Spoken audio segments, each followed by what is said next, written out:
Okay, video hari ini ialah tentang perkongsian. Perkongsian ada 3, perkongsian 1, perkongsian 2, perkongsian 3. So, ini ialah perkongsian 1, satu pengenalan. So, apa maksud dia perkongsian? Ialah satu bentuk perniagaan atau satu milikan perniagaan yang ditubuhkan oleh sekurang-kurangnya 2 atau lebih orang, biasanya 2 sampai 20, yang bersetuju menyumbangkan aset mereka, tenaga dan kepagaran. Jadi perkongsian biasanya mereka tu ada kepagaran tertentu, biasanya seperti klinik, pergigian, doktor Lila dan rakan-rakan, ataupun lawyer firm, a few of them mereka ada kepakaran tertentu. So mereka ni bersetuju, okay, bentuk satu perniagaan, tujuannya untuk mendapat keuntungan. So, apakah ciri-ciri perkongsian? When we say this is perkongsian, dia mesti ada ciri-ciri tertentu. So, inilah dia ciri-ciri dia. Satu, dia dianggap sebagai agensi bersama, iaitu setiap rakan kongsi bertindak sebagai ejen ataupun wakil kepada perkongsian itu dan kepada rakan-rakan kongsi yang lain. So, they must be careful apa yang mereka cakap secara lisan ke apa bertulis, whatever they say, mereka mewakili perkongsian itu. Okay. Then, point yang kedua, jangka hayat yang terhad. Perkongsian mempunyai jangka hayat yang terhad. Walaupun dia ditubuhkan sehari, kalau ada berlaku apa-apa, dia boleh dibubarkan, close down. Jadi pembubaran boleh berlaku atas sebab tertentu seperti kematian salah seorang rakan kongsi, kemasukan rakan kongsi baru, ataupun persaraan rakan kongsi lama, ataupun sebagainya. Mungkin salah seorang rakan kongsi sudah menjadi tidak siuman ataupun bankrupt. Jadi ini menyebabkan perkongsian ini have to close down, bubar. Jadi jangka hayat dia mungkin boleh sangat singkat. Dan dia kena bubarkan yang lama, tubuhkan yang baru. Okay. Dan ini poin yang ketiga, liability tidak terhad, erti dia tanggungannya tidak terhad. Okay. So sebarang liability perkongsian akan ditanggung bersama oleh setiap rakan kongsi dengan mengguna harta persendirian sendiri. When we say tidak terhad, that means you have to use your own harta to pay the liability. So ini dia perkongsian. Yang 4, pemilikan bersama harta perkongsian. So erti dia, setiap harta perkongsian adalah menjadi milik bersama rakan kongsi. So whatever harta yang di dalam perkongsian adalah dimilikkan bersama. Semua orang ada hak ke atas harta itu. Poin yang kelima, entiti tidak bercukai. Dia satu badan perniagaan yang tak perlu bayar cukai. Jadi perkongsian bukan entiti pembayar cukai. Seperti syarikat berhad. Kalau syarikat berhad, they have to pay company tax. Tapi perkongsian tak perlu. Jadi rakan kongsi hanya perlu bayar cukai individu saja. They just need to pay their own income tax berdasarkan agihan keuntungan yang diterima. So, tak ada company tax untuk perkongsian. Dan ini poin yang penting juga, perjanjian perkongsian dan akta perkongsian. Akta ni undang-undang. Jadi, perjanjian perkongsian dibuat, tujuan dia untuk mengelak berlakunya sebarang penipuan atau perselisihan faham di antara rakan kongsi. So, dia masa perjanjian berapakah gaji dibayar kepada rakan kongsi, apakah bidang kuasa mereka, berapakah, that means they have the perjanjian, tentukan peraturan-peraturan so that the rakan kongsi will follow. So, kalau perjanjian perkongsian tidak dibuat, akta perkongsian akan dirujuk. So, if they didn't do their own agreement, black and white, then have to follow the akta perkongsian. So, inilah dia kandungan akta perkongsian. Ialah untung rugi dibahagi sama rata. So inilah sebab dia mereka biasanya akan buat perjanjian mereka sendiri. They didn't want to follow the akta. Because if follow the akta, they have to divide equally the untung atau rugi. So mungkin adalah tak adil untuk kalau rakan kongsi itu melaburkan modal yang lebih tinggi. So kalau they want to follow akta, they have to bahagi sama rata. Poin yang kedua, tiada bayaran atau gaji diberi kepada rakan kongsi yang bekerja dalam perkongsian. So if we work in that perkongsian, so you are not given any pay. Okay. Poin yang ketiga, faedah atas pinjaman yang dikenakan ke atas pinjaman yang diberi oleh rakan kongsi. Oh, that mean adalah 8%. Cikgu sudah that means something here cikgu lupa. Faedah atas pinjaman 8% dikenakan ke atas pinjaman yang diberi oleh rakan kongsi. So kadang-kadang ada rakan kongsi yang sangat kaya, dia akan bagi pinjaman kepada perkongsian. So kalau rakan kongsi itu bagi pinjaman mengikut akta, faedah yang boleh diberi kepada pinjaman itu hanya 8% saja. If we want to give more, tak boleh. So, poin yang keempat, dia ada faedah atas modal dan faedah atas ambilan. So, if kalau ada perjanjian, then they can give faedah. If they don't do perjanjian, follow the akta, they are not allowed to give any faedah and juga faedah atas ambilan.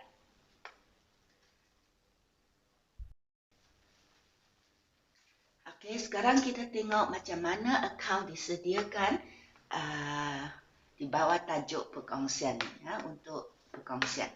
So bila kita nak sediakan akaun dia akan agak berbeza mengikut apakah kaedah yang dipilih oleh perkongsian tu. Okay, kalau dia kaedah modal berubah, demi akaun modal dia akan berubah. Kalau dia kaedah modal tetap, demi akaun modal dia akan tetap kekal seperti the asal, tidak akan diganggu. So, kita tengok kaedah modal berubah dulu. So, sebarang pertambahan atau pengurangan modal akan direkod di akaun modal. That's why akaun modal dia akan menjadi sangat panjang. Okay? So, whatever pertambahan modal, apa-apa item yang akan kurangkan modal, all will record in akaun modal. So, kita tengok apakah pertambahan modal. Seperti agihan untung. Okay? So, kalau perkongsian dapat untung, sure the modal rakan kongsi bertambah kan. So, ini faedah atas modal. Kalau rakan kongsi laporkan modal dalam perkongsian, so like seolah-olah mereka simpan wang dalam bank. So, they are given interest, faedah atas modal mereka. So, this one also the company give to the rakan kongsi. So, modal rakan kongsi akan bertambah. Faedah atas pinjaman, seperti tadi cikgu kata, kalau rakan kongsi ada duit banyak, nak pinjam kepada perkongsian for the business use, so they are given, like you pinjam wang kepada orang lain lah, so you dapat faedah. So this one juga akan tambah modal rakan kongsi yang bagi pinjaman tu. Nah, ataupun rakan kongsi bawa masuk harta dia sendiri, itu tambahan modal. Ataupun rakan kongsi yang kerja di perkongsian diberi gaji. So, all this akan tambahkan modal rakan kongsi. Ini akan menyebabkan akaun modal bertambahlah. Okay. So, apakah perkara yang menyebabkan akaun modal debaki dia kurang? Iaitu ambilan. Okay, kalau dia ambil barang. So, now hutang perkongsian kepada rakan kongsi menjadi kurang. So, ambilan will record in debit side of modal. You tahu kalau akaun modal semakin banyak perkongsian hutang rakan kongsi, akaun modal kan dia adalah selalu di sebelah kredit. The more kredit, the more perniagaan hutang pemilik. Okay? Jadi rakan kongsi ialah pemilik lah. So, the more pertambahan modal, the more credit side. Then sometimes we have debit side, right? Debit side berkurangkan the modal. That means the perkongsian hutang rakan kongsi kurang. Sudah less sudah kurang hutang dia. So apa yang menyebabkan hutang dia kurang? Demi rakan kongsi ambil barang tadi perkongsian, ataupun perkongsian sudah rugi, ataupun dia ambil barang, dia dikenakan faedah atas ambilan. So perkara ini akan menyebabkan hutang perkongsian kepada rakan kongsi menjadi kurang. So all this berkurang the modal, record in debit side of account modal. So kalau kita guna kaedah modal berubah, so account semasa tidak digunakan. Everything will record in account modal. Okay? Dan kaedah ini tak akan guna dalam kaedah ini, dan bagi account modal akan berubah setiap tahun lah. Because everything you put inside account modal, so account modal dia bagi dia tiap-tiap tahun akan berubah. Kalau kita guna kaedah modal tetap, so in the exam must be very careful lah. Okay, apakah kaedah yang diguna? Kalau soalan kata dia guna kaedah modal tetap, so make sure you tak. Kalau soalan kata dia guna kaedah modal berubah, so make sure you tak buka account semasa. Okay, you must be careful apakah kaedah diguna. Jadi kalau soalan kata dia guna kaedah modal tetap, then you akan perlu buka account semasa. So, kalau dia kaedah modal tetap, segala pertambahan atau pengurangan modal, all this, agihan untung, ambilan, all that, akan direkod di account semasa. Account modal hanya diguna untuk merekod bagi awal dan modal tambahan saja. So, your account modal menjadi sangat pendek. Kalau dia kaedah modal berubah, your account modal will be very long. Everything put inside. Jadi di sini account modal dia tak akan jadi sangat panjang. Just very short, just bagi awal dan modal tambahan. Everything they put inside in account semasa. So account semasa macam account modal yang kedua lah. So dia share the tanggungan, share the beban of account modal. So account modal won't be so panjang. Okay, so ini dia. Ini dia account untuk kaedah modal tetap. Kalau dia kaedah modal berubah, semua kena letak dalam account modal. Jadi kalau kaedah modal tetap, account modal dia hanya akan rekod baki awal modal, ataupun kalau ada tambahan modal pun akan rekod di sebelah kredit saja. So dua perkara ini saja akan rekod di account modal. Okay. Jadi lain-lain apa-apa tambahan modal dan juga kurangan modal akan diberi kepada account semasa. Jadi account semasa seolah-olah macam account modal yang kedua. So fungsi dia sama dengan account modal. Whatever yang perkongsian hutang kepada rakan kongsi, all will record in credit side. Semakin besar di sebelah kredit, arti dia semakin banyak perkongsian hutang kepada rakan kongsi. So whatever yang rakan kongsi hutang perkongsian, they take things from perkongsian or that will record in sebelah debit. Because ini akan kurangkan modal dia. Okay, so whatever pertambahan kepada modal seperti agihan untung, gaji, faedah atas modal, faedah atas pinjaman, bonus, so semua akan direkod di sebelah credit of account semasa.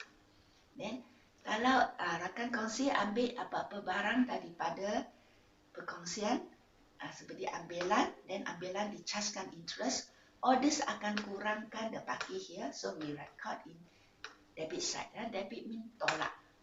Okay, so this is perkongsian hutang rakan kongsi minus apa yang rakan kongsi hutang perniagaan. So this is the baki hutang perkongsian kepada rakan kongsi. Okay, exactly the same like modal berubah. It's just that kalau dia kaedah modal tetap, the modal sudah, beban dia sudah kurang. So dia sudah bagi beban kepada account semasa. Jadi dia tak gemuk, sudah kurus. Okay. Jadi account semasa berfungsi seolah-olah seperti account modal. Apa-apa perkongsian hutang rakan kongsi perlu rekod di sebelah kredit. Tadi juga sudah cakap. rekod di sebelah kredit akaun semasa. Ini menunjukkan hutang perkongsian kepada rakan kongsi.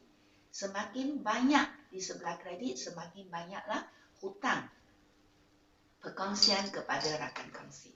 So sebaliknya, kalau rakan kongsi hutang kepada perkongsian, seperti dia ambil barang niaga, maka akan rekod di sebelah debit. Okay, menunjukkan sekarang hutang perkongsian telah dikurangkan. Okay.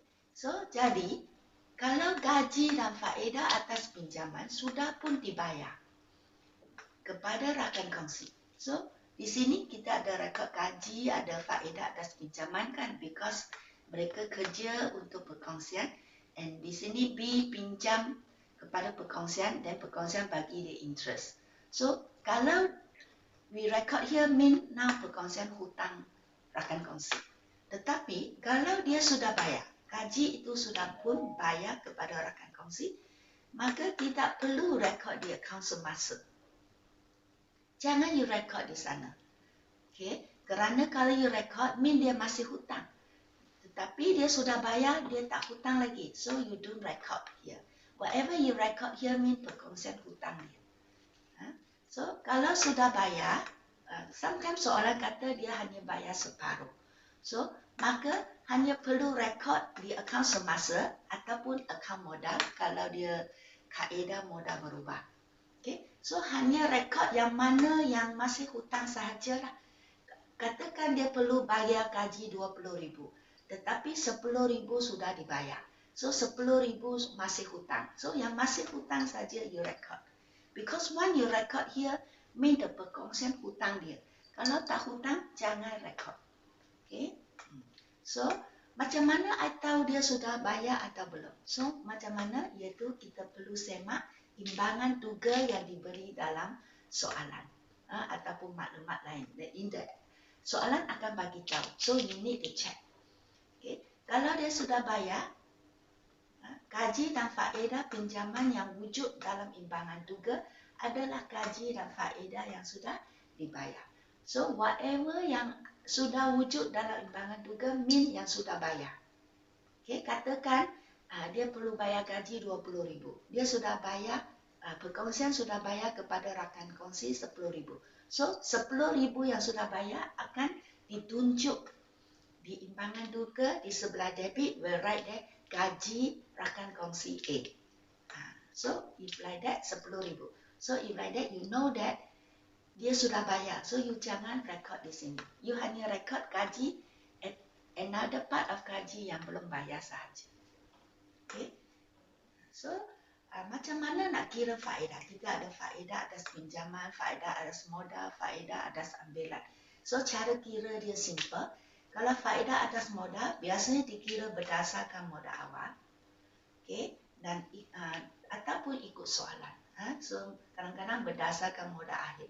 Tapi biasanya berdasarkan modal awal. Okay?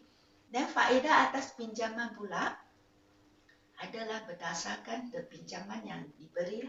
Dan faedah ambilan berdasarkan the amount berapa dia ambil.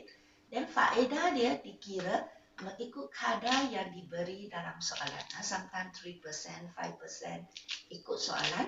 Dan perlu kira ikut tempoh. Okay? Bila kalau dia ambil pada bulan Oktober. So, kita sediakan penyata pendapatan, penyata kedudukan kewangan is Disember. So, dia ambil Oktober, November, Disember. 3 bulan. So, dia hanya perlu faedah untuk 3 bulan saja. So, remember, kena ikut tempoh.